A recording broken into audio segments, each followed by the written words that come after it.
Good morning, students. Today we will read lesson 2nd of Geography, Physical Features of India. Bharat की भौतिक विशेषताएं। India की physical features क्या हैं वो हम इस लेसन में पढ़ेंगे। ये हम सब जानते हैं, पिछला लेसन हम कर चुके हैं, लेसन फर्स्ट, कि इंडिया जो है एक बहुत ही वास्ट कंट्री है, बहुत बड़ा विशाल देश है और इसमें different types of physical features हैं।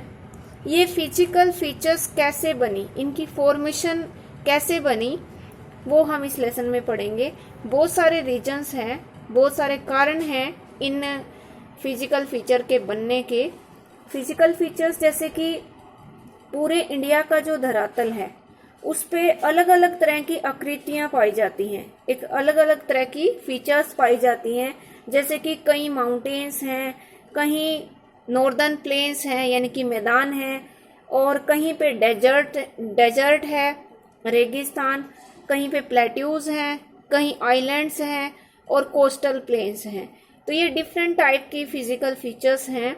इसके अलावा इस लेसन में हम बहुत सारी और दूसरी फीचर्स भी पढ़ेंगे और इनकी फॉर्मेशन के क्या कारण हैं वो हम इसमें पढ़ेंगे। You have already learnt earlier that India is a vast country with varied landforms. आप पहले ही पढ़ चुके हो कि भारत एक विशाल देश है जिसकी विभिन्न लैंडफॉर्म्स हैं। लैंडफॉर्म्स मीन्स उसकी अलग अलग स्थल आकृतियां हैं। What kind of terrain do you live in? आप किस प्रकार की भूभाग पर, किस प्रकार के क्षेत्र पर, किस प्रकार के एरिया में आप रहते हो। If you live in the plains you are familiar with the vast stretches of plain land. अगर आप मैदानों में रहते हो तो आप मैदानी भाग के जो पार्ट है मैदानी भाग का, तो आप उससे परिचित हो, फेमिलियर हो। इन कंट्रास्ट, इसकी तुलना में, if you live in hilly region, अगर आप किसी पहाड़ी एरिया में रहते हो, the rugged terrain with mountains and valleys are common features.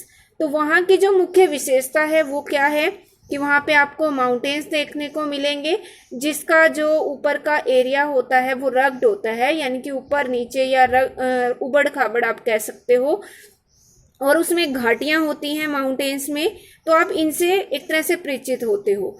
In fact our country has practically all major physical features of the earth. और हमारे देश में सभी प्रकार की फिजिकल फीचर्स हैं जो मुख्य होती हैं, मेजर फिजिकल फीचर्स जो धरती पर मुख्यतः पाई जाती हैं वो सभी भारत में हैं। That is mountains, plains, desert, plateaus and islands.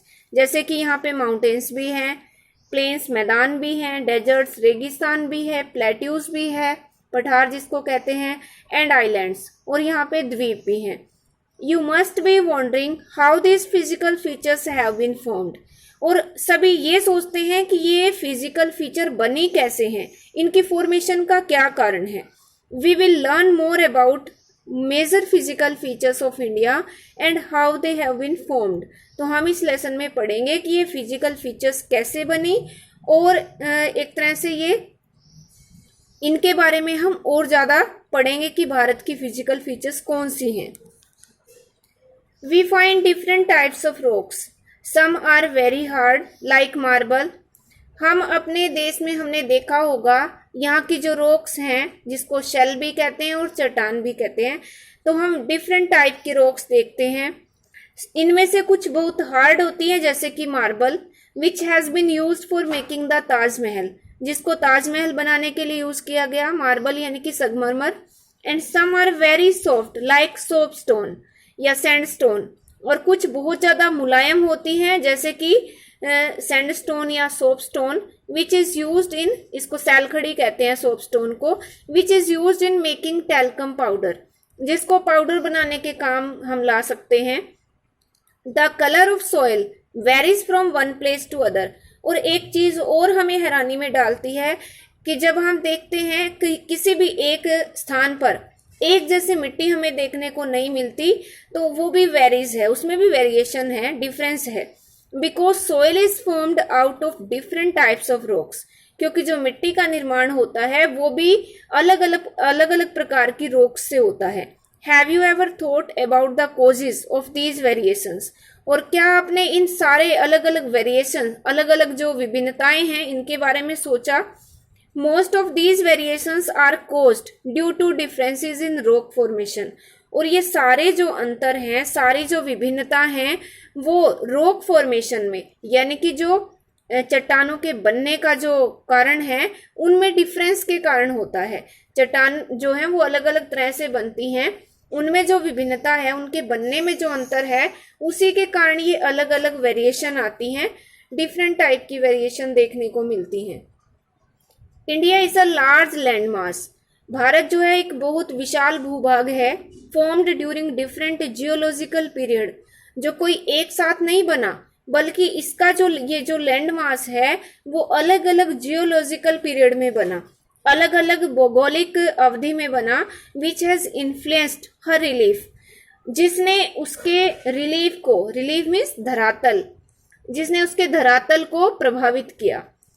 Besides geological formations, और इन भौगोलिक बनावट या संरचना के अलावा अ नंबर ऑफ प्रोसेसेस, बहुत सारे यहाँ पे ऐसे प्रोसेस हैं, प्रक्रियाएं हैं, सच एज वेदरिंग, जैसे कि वेदरिंग, वेदरिंग होता है टूटना।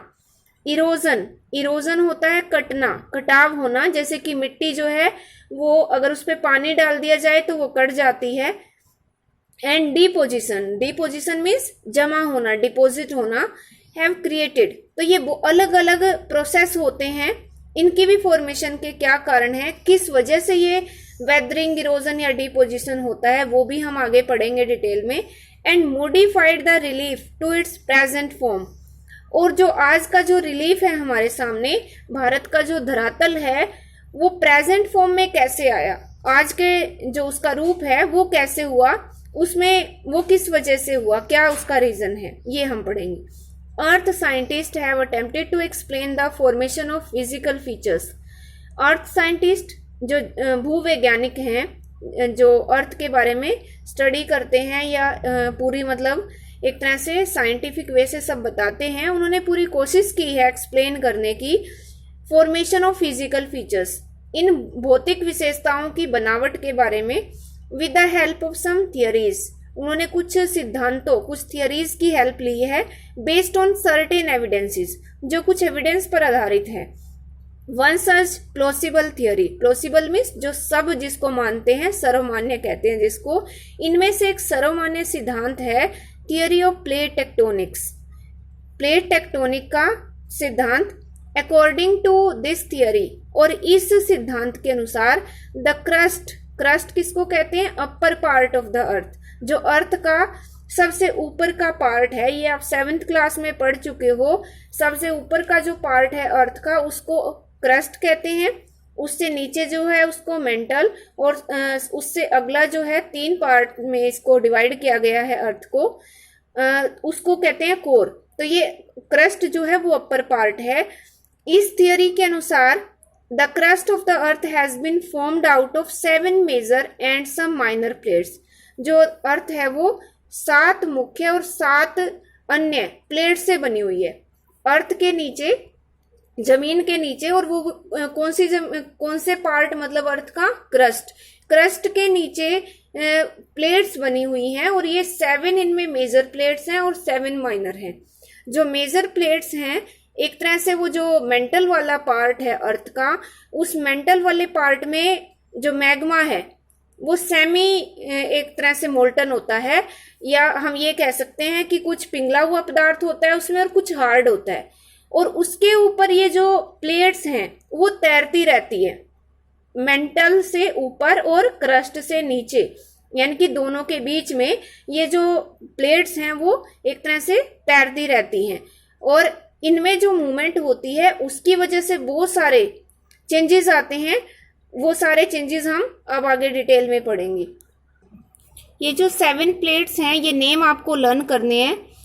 देखिए यहाँ पर है ये Eurasian plate, Indo Australian plate, African plate, south American plate, north American plate, Eurasian plate और पैसिफिक प्लेट। यूरेशियन प्लेट ये इसी का ही पार्ट है जो हमने यहाँ पे इधर किया है। तो ये 7 प्लेट्स, आपको इनके नेम लर्न करने हैं।